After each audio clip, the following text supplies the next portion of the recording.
வாழ்க வளமுடன். அன்னை பாலா திரிபுர சுந்தரியின் கருணையினால் இந்த உலக மக்கள் அனைவருக்கும் நல்லதே நடக்கட்டும். இன்னைக்கு நம்ம பார்க்க போறது ஒரு வித்தியாசமான, எனக்கு சந்தேகங்கள் தோன்றிய ஒரு பதிவு, சின்ன பதிவு மட்டும். கிரகங்கள் மனிதனை கட்டுப்படுத்துமா, கட்டுப்படுத்த முடியுமா அப்படிங்கிறது. பொதுவாக ஜோதிடத்தில் என்ன சொல்லியிருக்கு அப்படின்னா, கிரகங்களுடைய கதிர்வீச்சு மூலியமா இந்த உலக உயிரினங்கள் எல்லாருக்கும் அதனோட கதிர்வீச்சு நம்மளுக்கு பட்டு அது சில மாற்றங்களை உருவாக்குது. ஒவ்வொரு தாவரமும் சரி, மனிதனும் சரி, அடுத்த கட்டத்துக்கு போகிறதுக்கு, இன்னொரு உயிரை உருவாக்குறதுக்கு கிரகங்களோட கதிர்வீச்சு ரொம்ப முக்கியம் அப்படின்னு சொல்லப்பட்டிருக்கு. அது தன்னுடைய தசாபுத்திகளுக்கு தகுந்த மாதிரி இன்ன காலத்தில், இன்ன நேரத்தில் இந்த தசாபுத்திகள் நடக்கும்போது இந்த பாதிப்புகள், விளைவுகள், இல்லை சந்தோஷங்கள், பணம், பொருளாதாரம், நகை, வண்டி வாகனம் இதெல்லாம் நம்ம வாங்க முடியும் அப்படிங்கிறது ஜோதிடத்துடைய ஆணித்தரமான கருத்து. இப்போ நம்ம என்ன யோசிக்கிறோம் அப்படின்னு சொன்னாக்கா, கிரகங்கள் நம்மளையில முழுசாக கண்ட்ரோல் பண்ணிக்கும் அப்படின்னு சொன்னால், இப்போ நடக்கக்கூடிய சனி பயிற்சி ஆகட்டும், ராகுகேது பயிற்சி ஆகட்டும், குரு பயிற்சி ஆகட்டும், இது நம்மளுக்கு பாதிப்பு தரும்னு சொல்லி வீடியோ நிறைய பார்த்துருக்கோம், நானும் போட்டிருக்கோம். அதாவது படித்ததை வச்சு, மூல நூல்களில் முன்னோர்கள் நம்மளுக்கு சொல்லி வச்சுட்டு போன சில தகவல்களை வச்சு, நம்மளுடைய முயற்சியின் மூலியமாகவும் சில நல்லது கெட்டதுகள் இந்த சமயத்தில் நடக்கும் அப்படிங்கிறத தெரிவிக்கப்பட்டிருக்கும். இப்போ சனி பகவான் மாறி வரார். ஜென்மச்சனி நடக்குது, அர்த்தாஷ்டம சனி, அஷ்டம சனி. இந்த மாதிரி சனிக்கு ஒவ்வொரு பெயர், அதாவது நிற்கிற இடத்த பொறுத்து ஒவ்வொரு பெயர் நம்மளுக்கு கொடுக்கப்பட்டு அது மூலிமா வரக்கூடிய பாதிப்புகளை நம்ம பழைய நூல்களில் கொடுத்த பிரகாரம் நம்ம சொல்லி வச்சுருக்கோம். அது ஒரு சிலருக்கு நடக்குது, ஒரு சிலருக்கு நடக்காமல் கூட நம்மளுக்கு போகுது. அப்போது என்ன நம்மளுக்கு இதில் டவுட் நம்மளுக்கு வருது அப்படின்னா, கிரகங்களை, அதாவது கிரகங்கள் வந்து மனிதனை ஆள்கின்றன அப்படின்னு சொல்லி நானே சொல்லிட்டு இருந்திருக்கேன். இப்போது மனிதனை ஆள்கின்றன சரி, எவ்வளவு தூரத்துக்கு இந்த மனிதனும் கிரகமும் ரெண்டு பேரும் ஒரு இணைந்த ஒரு இதுதானே, ரெண்டு பேரும் ஒன்று சேர்ந்த ஒரு உருவம் தானே. அத்தனை கதிர்வீச்சும் உடம்புக்குள்ளே இருக்கும், கிரகத்தோடைய கதிர்வீச்சு அத்தனையும், அது எல்லாமே மனிதனை வழி நடத்துது அப்படின்னு சொன்னாக்கா, அப்போது தன்னுடைய கர்மவினை மூலமாக, தன்னுடைய என்ன கர்மவினை முன்னோர்கள் செஞ்சாங்களோ அது மூலிமா இவங்களோட பாவ புண்ணியங்களை அந்த காலங்களில், குறிப்பிட்ட காலங்களில், இன்ன வயசில், இந்த நேரத்தில் இவங்க அனுபவிப்பாங்க அப்படிங்கிறது சரி. அது பிரகாரம் ஏகதேசம் நம்மளுக்கு நடக்குது. ஆனால் ஒரு சிலருக்கு நம்மளுக்கு நடக்கிறது இல்லை. இப்போது என்ன ஒரு இதில் டவுட் அப்படின்னு சொன்னால், ஒரு 50-60 வருஷத்துக்கு, ஒரு 50 வருஷத்துக்கு முன்னாடி வச்சுக்கோங்களேன், இந்த ஃபோனு, இந்த செல்ஃபோன் வந்து வராத காலங்களில் கிரகங்கள் எப்படி இருந்திருக்கும்? இன்னைக்கு ஒரு மனுஷன் உயிரவே வேணாலும் மறந்துட்டு போயிடலாம், செல்ஃபோனை மறந்துட்டு போகவே முடியாது. இவ்வளவு டீப்பாக, இவ்வளவு அந்யோன்யமா இந்த மனிதன் கூட இந்த செல்ஃபோன் அப்படிங்கக்கூடியது எப்படி வந்தது? இந்த செல்ஃபோனை குறிக்கக்கூடிய கிரகம், அதாவது இது ஒரு ஆடம்பரமான பொருள், தகவல்களை பரிமாற்றிக்கக்கூடிய ஒரு பொருள், அதுக்காக கண்டுபிடிக்கப்பட்டது. இன்னைக்கு ஆக்கிறதுலேருந்து அழிக்கிற வரைக்கும் இந்த செல்ஃபோன் உபயோகப்படுத்துது. அப்படி இருக்கிறப்போ எந்த கிரகம் இதுக்கு முழுசாக சப்போர்ட் பண்ணியிருந்தா இவ்வளோ தூரத்துக்கு இது பரவி இருக்க முடியும்? ஒரு பொருளை பெருசாக்கக்கூடிய, அதாவது உபரி பண்ணக்கூடிய அப்படின்னு சொல்லுவோம் இல்லையா, பல மடங்கு பெருசாக்கக்கூடிய அதிகாரம் ராகுவோடைய கதிர்வீச்சுக்கு உண்டுன்னு சொல்லலாம். அந்த ஆன்டி கிளாக் வைஸாக சுற்றிட்டு இருக்கக்கூடிய ராகுவோடைய கதிர்வீச்சு ஒரு பொருளை பெருசு பண்ணக்கூடிய தன்மை. எந்தெந்த பொருளை? ராகு உயிரற்ற பொருளை பூரா பெருசு பண்ணணும்னு சொல்லலாம். அதே போல் இந்த செல்ஃபோனை பெருசு பண்ணியிருக்கு அப்படின்னா அங்கே ராகுடைய தன்மை இருந்திருக்கணும், இருக்கும். சரி, அதுக்கடுத்து செல்ஃபோன் இந்த ஆடம்பரமான பொருள் இந்த நிழல் படம், நிழல் அதுக்கு சொந்தமும் நம்மளுக்கு ராகு தான். இதில் சுக்கிரனும் வருவார். அதே போல் இதுக்குள்ளே இருக்கக்கூடிய நுண்ணிய ஒயர்கள், சின்ன சின்ன ஐசி, போர்டு இது எல்லாமே கேது குறிக்கும். எந்த ஒரு பொருள் சிறுசாக இருந்தாலும் ஒரு மெட்டல் சம்மந்தப்பட்டதாக இருந்தது அப்படின்னா அது கேதுடைய ஆதிக்கத்துக்குள்ளே வரும்னு சொல்லலாம். அப்போது ராகு கேதுகள் முழுசா மனுஷனை இந்த சமயத்தில் ஆளுகின்றனா அப்படிங்கிற ஒரு டவுட்டு. அப்போ இது என்ன ஆகும்? ராகு கேதுகள் நம்மளுக்கு நல்ல வழியில் கொண்டுட்டு போயிருமா? இதனுடைய காரணத்துவத்தை, இதனுடைய தன்மையை அன்னைக்கே கொடுத்தாங்க சொல்லியா? ராகு மாதிரி கொடுப்பார் இல்லை, கேது மாதிரி கெடுப்பார் இல்லைன்னு சொல்லலாம். ஆனால் ராகு எதை கொடுப்பார் அப்படின்னு சொன்னால் பொன்னும் பொருளும் நகையுமா தான் கொடுப்பார். ஒரு உயிரை உருவாக்கக்கூடிய தன்மையும், ஒரு உயிரை தன் மரணம் வராமல் தப்பிக்க வைக்கிறதுக்கு, அதாவது குரு மாதிரி அதை காப்பாற்றுற அதிகாரமோ ராகுக்கு இல்லை. அதனோட குணாம்சம் அல்ல அப்படின்னு சொல்லி வச்சுருக்காங்க.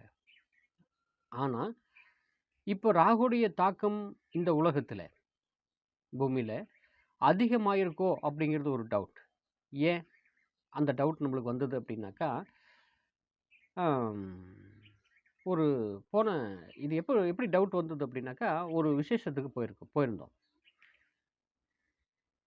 அந்த இடத்துக்கு ஒரு குழந்தைய நான் தூக்குறோம்.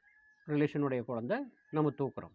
எடுத்து தங்க அப்படின்னு கொஞ்சம் இல்லையா, எடுத்து நம்ம மார்போன்னு அணைச்சிக்கிறோம்.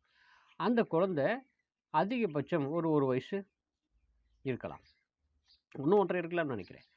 அந்த குழந்தை தோல் எடுத்து நம்மளுக்கு வச்ச உடனே ஆட்டோமேட்டிக்காக அதனோட கையை என்னோட பாக்கெட்டுக்கு போகுது. பாக்கெட்டில் செல்ஃபோன். இந்த குழந்தையுடைய நட்சத்திரம் என்னவா இருக்கும்? என்ன தசாபுத்திகள் நம்மளுக்கு பிறந்திருக்கும்? என்ன நட்சத்திரமோ அதனோட தசாபுத்திகள் நம்மளுக்கு. சந்திரன்னா அஸ்த நட்சத்திரம் அப்படின்னாக்கா சந்திர திசையில் பிறந்திருக்கும். இப்படி ஒவ்வொரு கிரகத்துக்கும் ஒவ்வொரு தசா இருக்கும் இல்லையா? அப்போது இந்த இது மேக்சிமம் எல்லா குழந்தைக்குமே நம்ம இப்போ பார்க்குறோம், உங்களுக்கு தெரியும் இல்லையா? அந்த குழந்தையுடைய தன்மை, அந்த குழந்தையுடைய அறிவு, மூளைப்பகுதி எவ்வளோ தூரத்துக்கு வளர்ந்துருக்கும்? ஒரு ஃபோனை எடுக்கிற அளவுக்கு, இங்கே தான் ஃபோன் இருக்குதுன்னு சொல்லி அதுக்கு தெரியும். இதுதான் ஃபோன் சொல்லி தொடுது இல்லையா? அதை வாங்குது. அது சின்ன குழந்தையில வாங்கி வாயில் வச்சுக்கிறது வேறு சமாச்சாரம். இன்னைக்கு குழந்தைகளுடைய செல்ஃபோன் இல்லாமல் குழந்தைகளே கிடையாது. அழுதுனாவோ இல்லை நம்மளை தொந்தரவு பண்ணக்கூடாது அப்படின்னு சொன்னாவோ அந்த செல்ஃபோனை கொடுத்து நம்ம தாட்டி விட்டுறோம்.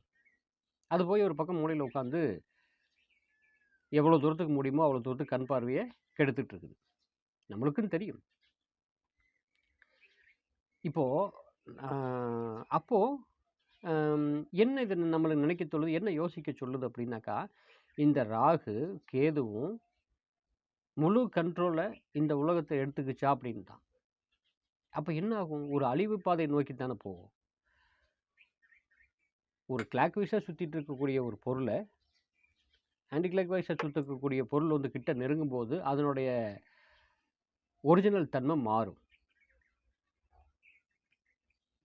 அப்போ இது எங்கே நோக்கி கொண்டுட்டு போகிறது? மரணத்தை நோக்கி தானே கொண்டுட்டு போகணும்.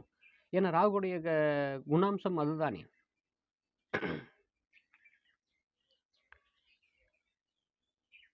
சரி, பிறந்த குழந்தைக்கும் வளர்ந்து வர குழந்தைக்கும் இந்த ஃபோனுடைய தாக்கம் எப்படி கிடைக்கும்? எப்படி நம்மளுக்கு அது வருது?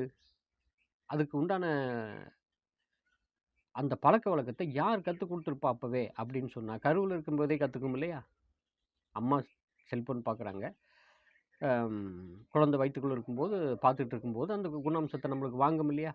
பழைய கதை நம்ம படிச்சிருப்போம். புராண கதையில் அதை சொல்லப்பட்டிருக்கு. வயிற்றுக்குள்ளே இருந்து கதை கேட்டு பிறந்த குழந்தையை நம்ம சொல்லியிருப்போம்.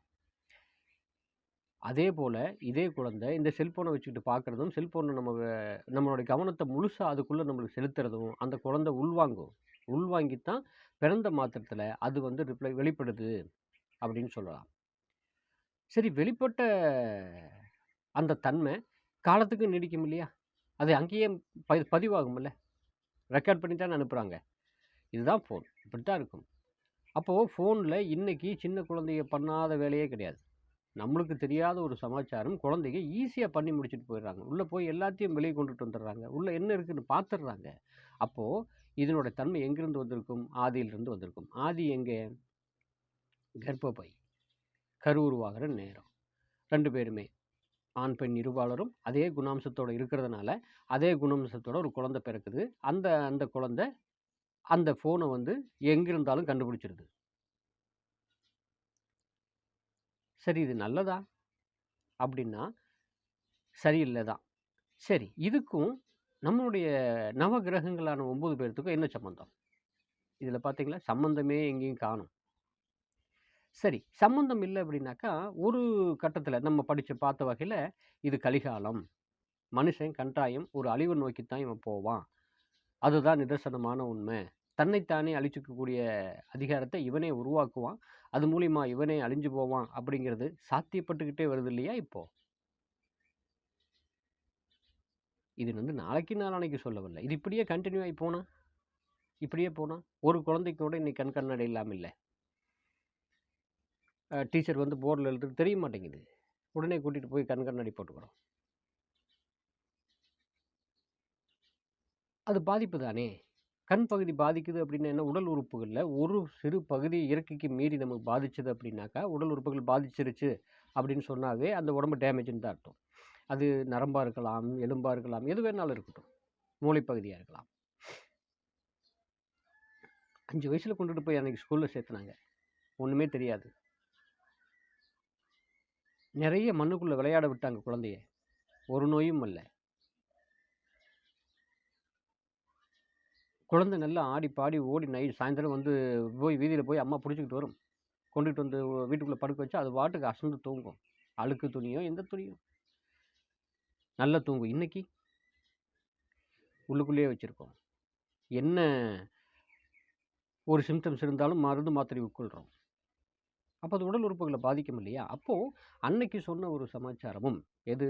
உலகம் அழிவை நோக்கி போயிட்டுருக்கும் அப்படின்னு சொன்ன சமாச்சாரமும், ஏகதேசம் இன்னைக்கு நம்ம செஞ்சுட்டு இருக்கிற காரியங்களும் ஒரு சேர ஒத்துப்போகுது. சரிதான். சரி, இதுல கிரகங்களுடைய பங்கு அப்படின்னு சொன்னா, இந்த இதை உருவாக்குன இவ்வளவு தூரத்துக்கு அத்தனை பேத்துக்கும், உலகத்தில் உள்ள அத்தனை மனிதனுக்கும் இன்னைக்கு ஃபோன் உபயோகிக்காத ஆள் இருக்கா? 1, 2 தவிர. ஏதோ எங்கேயோ ஒரு பக்கம் இருக்கலாம்.